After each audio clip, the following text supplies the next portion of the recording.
That's all anybody wants you to do, creepers. Just die. Quick and easy, please. And thank you. Now see, this is part of the abandoned mine that I don't mind having, because this is more closed in for the most part. It's easier to deal with. It's straight up just a mine, just corridors. Nothing too big to worry about.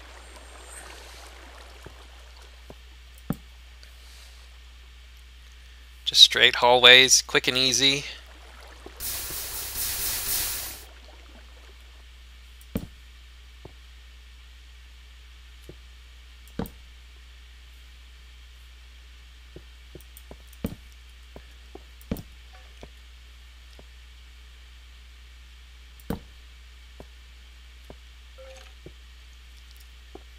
Nothing to it. This is why I like abandoned mines. This is when I like abandoned mines, is like this. Because then you just go straight down these corridors, and it's really easy to clear out when it comes to enemies. You do have to be kind of careful at these intersections, because you never know when a creeper's going to be around, but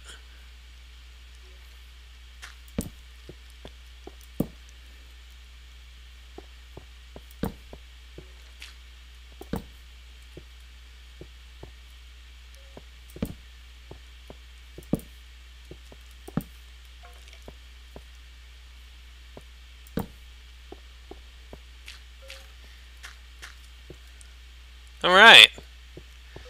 Now we can go through and take all the goodies. I'm going to go ahead and go back to the start. Whoa. Get rid of you. Kind of back to the start of the area, and then take the goodies as I come back through.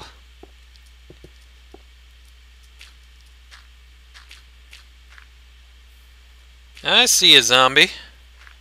You think you're all that? All that in a bag of chips? I saw you over here. You might as well show up. You're not gonna fool me. Whatever. We'll deal with you later then.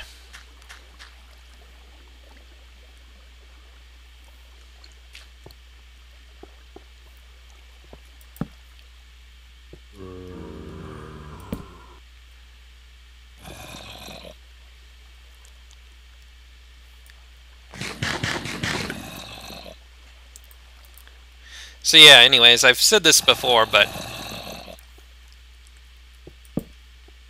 abandoned mines are sort of circumstantial in a way, whether I like them or not. For the most part, I don't mind them. I think they're a great way to get some easy resources. Any of the easy resources, because they go on for a long ways and they are usually fairly deep in the ground. But at the same time, if they're Swiss cheesed by ravines or whatever, they can be fairly annoying. Zombie, get out of the way! You're making me waste my arrows.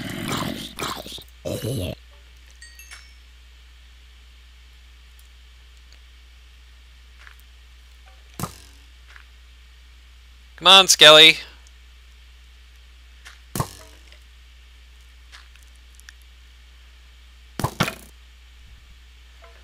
Oh, I could just hit you with my sword time you ever do anything worth doing. Come on.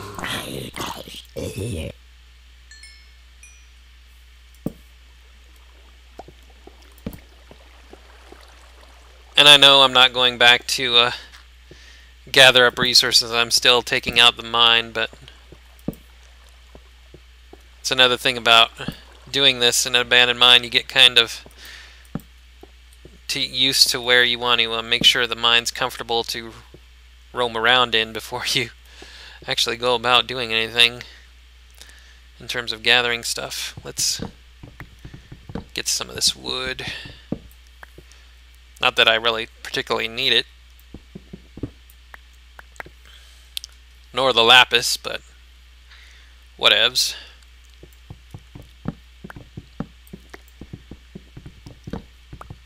See, this is kind of where I'm more at home in Minecraft. For some god-awful reason, I don't really know why.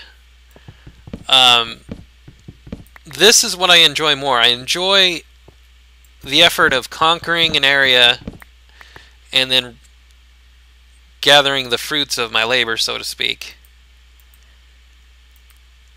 I find this much more rewarding than sitting around building something.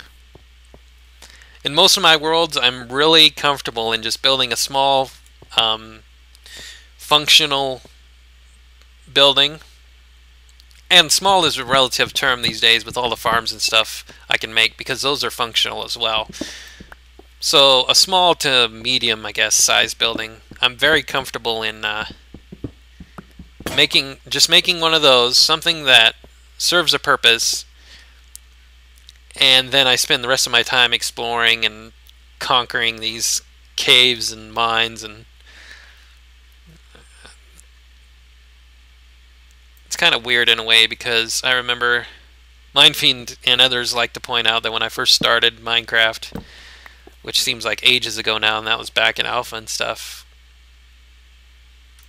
I wasn't a very big fan of this sort of thing. I think I've always liked caving, it's just that I haven't liked facing the monsters. And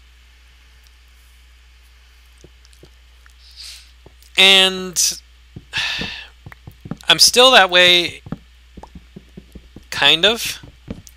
It's not that I enjoy facing the monsters these days that I like the caving and exploring for. It's just that gathering the resources from these caves is much more rewarding if I have to conquer the land first, if I have to earn the real estate, so to speak.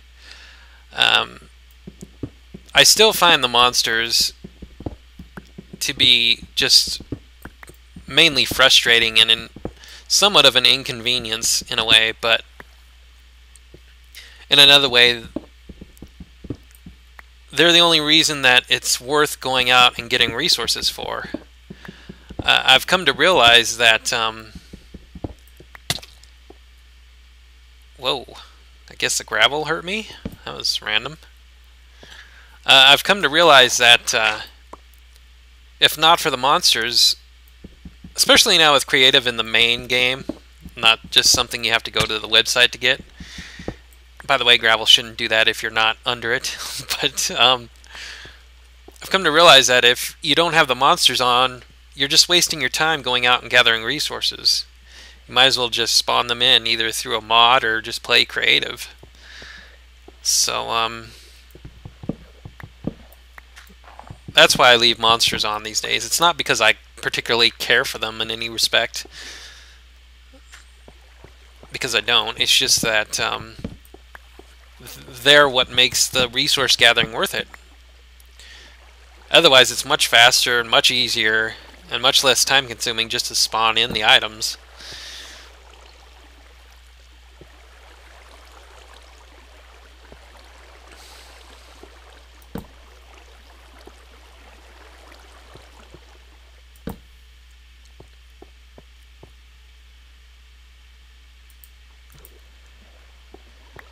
Again, I'm using the water to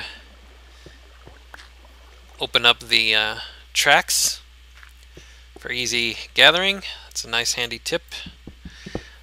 By the way, I'm going to mention this later, but just in case he's watching, shout out to John Pavlo, one of the people on the Full House server, who gave me a tip back for video 19, I believe. It was a video response he made with regards to trapping a snow golem and then having easy access to infinite amounts of snow by shoveling directly underneath the golem. That was a handy tip. I'm going to mention it again later when I actually need to have access to more snow when I'm building with the snow blocks, because I'm going to be building a snowman on top of the building that I've already made, that gigantic building. It's going to hold a giant snowman on top. You can kind of think of the building itself, that giant building that I just got done making, as sort of the pedestal to the snowman, something similar to the Statue of Liberty in New York that has the concrete pedestal on the bottom of it. I could just leave the building empty because it really is just serving from the building standpoint of the competition. It really is just serving as the pedestal for the snowman. But as I've said before, I like to make functional buildings. I don't like to waste time building just to build. So it's going to house all the farms and stuff, and even the snowman itself is going to be, the head of the snowman is going to be the one that is the dark room for the mobs. And then because the snowman's height is going to be fairly tall, the center of it is going to be where the mobs fall down and into the bottom of the building there for their mob trap. At least that's the plan. And at least the idea that I have for it right now is that the mob trap thing is going to serve another purpose, in that there's going to be a ring of cactus around the top of it, where hopefully the spiders will climb up to and kill themselves so they're not clogging up the system. And the top of the cactus barrier for that is going to have a ring of stone around it, so that the very top of the cactus, like the cactus will go for 2 blocks out of the 3 that it can grow, and then the third block will have a ring of stone around it, so that when it falls, or when it grows up to that third block, it'll automatically break off. So I'll have a continuous cactus farm, automatic cactus farm, protecting and hopefully killing off the spiders for the mob trap. And if I plan it right, the water, there will be a bit of water underneath that washes down the cactus, as well as the spider string and spider eyes, I guess. And also has another function of pushing the enemy mobs down towards the center of where they fall. So if I build it the right way that I want to build it, it'll be a very functional mob trap in multiple ways. I really don't like just building for the sake of building. I mean, what does the first shelter in Minecraft provide you with in terms of function? It provides you with a shelter. Possibly a mine, depending on how you spend your Minecraft nights, whether it's through a bed or actually spending the Minecraft nights inside your shelter, you know, mining or whatever. You know, what does making a farm build you? A farm. Depending on the farm, you get weed or melons or pumpkins or cactus or reeds or animals or mobs.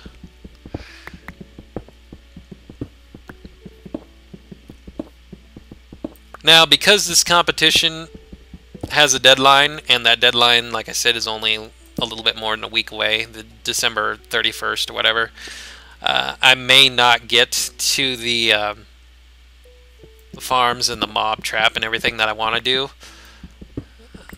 Whoa. Stupid lava. But that being the case, if I don't get to the mob traps that I want to make, I will go ahead and do a similar system in the official Minecraft release world that I had before the server competition came up. I'll just I plan to do something. I'd already planned to do something similar in that world anyway. I mean, if you guys remember the list that I made I plan to make several different farm buildings and that sort of thing. So it would essentially be the same sort of deal where I would have all these farms I want to make and stuff. It's just that the difference is that it's all combined in one building here, whereas in that world it would be several different buildings because you guys wanted a village or castle or whatever it was that you guys said I should make. But essentially the same thing would apply. Even the mob trap would be the same. I would make one that's just way up in the air. Maybe it would be disguised as a tower or something, and then the mobs would fall down. Another interesting design that I want to make in terms of the mob trap is that I want to make it so that design it in such a way that the bottom where the mobs fall down to where they're the half the heart or whatever, you can place another block or remove a block depending on whether you want the mob trap for the experience, which is kind of time consuming because you have to punch all the mobs, or if you want simply the mob loot, in which case you like remove this block and then they fall down 2 more blocks, thus killing themselves, and then you can just get the loot quick and easy by just like standing there next to it.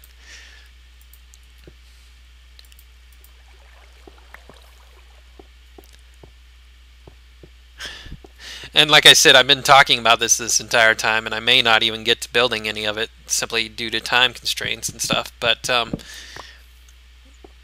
yeah, all my building designs have to have a purpose, otherwise I don't really care to build it. I'd much rather be doing this instead. That's not to say I don't mind making things that look good or that have a good design to them. Not that I'm particularly good at doing that, but at the same time, if they don't serve an actual purpose, I don't really build that.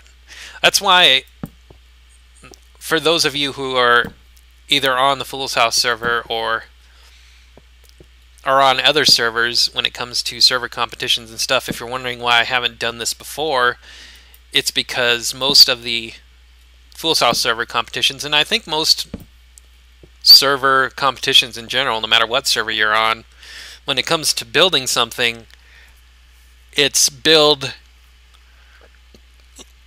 for looks over, functional stuff.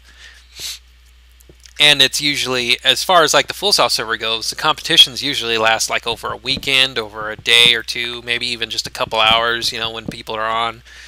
They build something crazy and fast, and usually it's just something to look at more than to actually do anything with. So one of the biggest reasons that I decided to enter this particular competition, besides just pleasing Fool's Cat because he's been wanting me to get on one of these stupid competitions forever and a day, but one of the biggest reasons is because it was going to last a month and it was going to take place on your own single player world. You could build whatever you wanted, And for me, it would be like another single-player world adventure. And I could build functional things. Most of these buildings for this competition have been way more than I would ever bother in terms of effort for design. Like, I would never make a stupid igloo for my normal single-player worlds. Or if I did, it would just be for the specific purpose of a igloo home, an igloo shelter kind of thing, but it wouldn't be multiple igloos, and I probably wouldn't go through the effort of using glass or ice for the windows. I would use glass just because it's quicker, easier, and I don't particularly have that much concern over looks as far as my own playing goes. I literally did put the ice in for the windows simply because it's the competition, so it looks different and cool in that respect. But the effort of doing that is so not worth actually doing it for my own single player thing. As I've already rambled on about, I'm much more into function over looks. So if it's quicker and easier to build and it provides a purpose, a continuing purpose, then it's much more likely to be built by me. And all things considered, it wouldn't have been too difficult to build the igloos that I built with the ice if I would just have built them inland more into the building, even by just like a maybe 5-10 blocks or so into the biome, I should say. But it just so happened that the spawn area and the starting shelter and all that was right there at the edge of the biome, so. And I guess with beds and moving spawn points and stuff, I didn't necessarily have to stay there. But since that's the general spawn area for the world, as far as the competition goes, it's just nice to have that building right there where everybody pretty much will recognize the original spawn point and stuff. It's another reason that I kept it there. Do I not have any more sticks? No.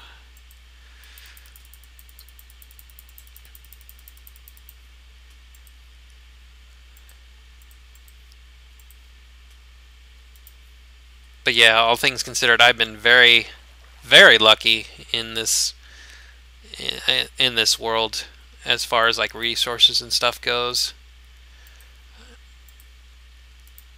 I really can't remember a time I was any more lucky than this on this particular world. Most of my single player worlds are not this nice to me.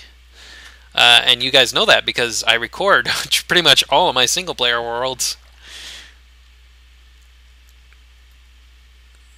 In fact, the only world that I've spent any sort of amount of time on without recording has been the Fool's House server, whatever worlds they have, but they've been constantly changing their worlds, so I haven't been on it for a while. I certainly haven't been on it since this competition started. For those of you from the Fool's House server wondering where I've been at, it's because I've been on this busy competition, so again, the reasoning is if I'm going to be playing Minecraft, I might as well be working on the competition in some respect than wasting my time elsewhere, because I don't get a lot of time to play this in particular.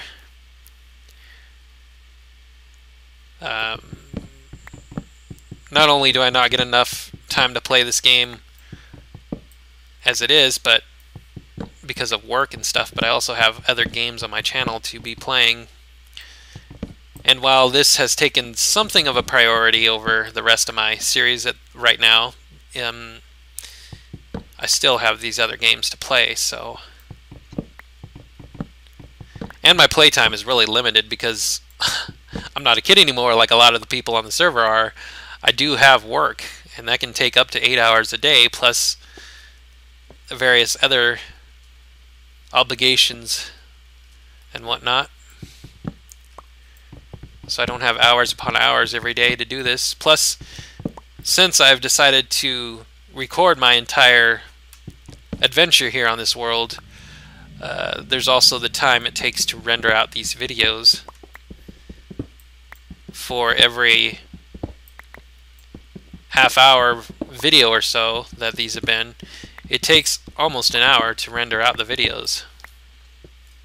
Uploading them isn't much of an issue because I usually upload them while I'm asleep anyway, so I'm not really like taking time away from playing, but rendering does take some time because I can't even just regularly play and render out a video at the same time, let alone play, record, and render out a video at the same time.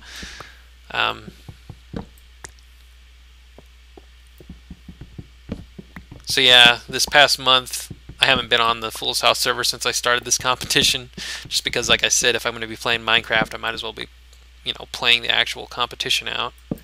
Trying to keep up some sort of playtime compared to all the kids playing for the server competition that have hours and hours, who aren't recording and making videos, who only have school to worry about, and with the holidays coming up, I'm sure they have a lot of holiday break time to be doing this.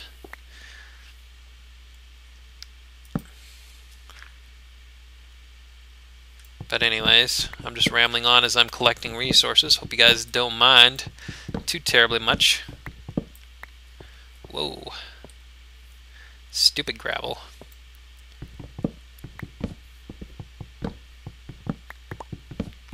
But see, what I've been doing right here in this abandoned mine is the reason that I like abandoned mines. Once you get the area lit up and you've essentially conquered the particular bit of land you're at, you can sit here to your heart's content and collect all kinds of stuff. It's very easy. I won't have to make any fences because I've been collecting them.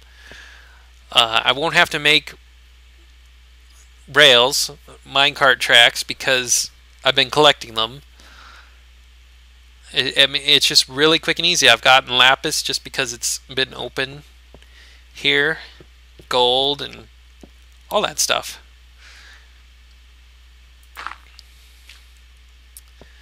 I do need to make a workbench. I haven't even had to go up and gather wood, or do what Minefiend does and bring a stack of logs. I've saved on inventory space on that just because I've been here in a mine shaft where there's been plenty of wood. I guess I'll just make a stone axe for now instead of going through the effort of cooking iron and stuff.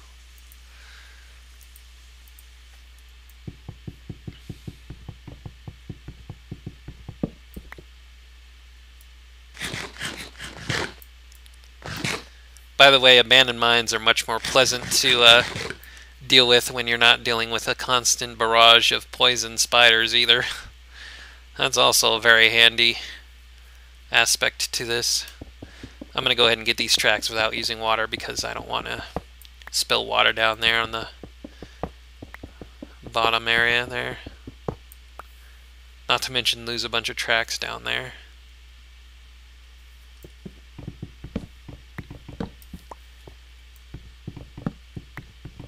So what else can I comment on that people have been wondering about? Like I said, I'm going to pretty much be done with this series whenever the competition's done. The final judging video for the competition will probably be the last video I make on the world, and at that point the world will be put up for download.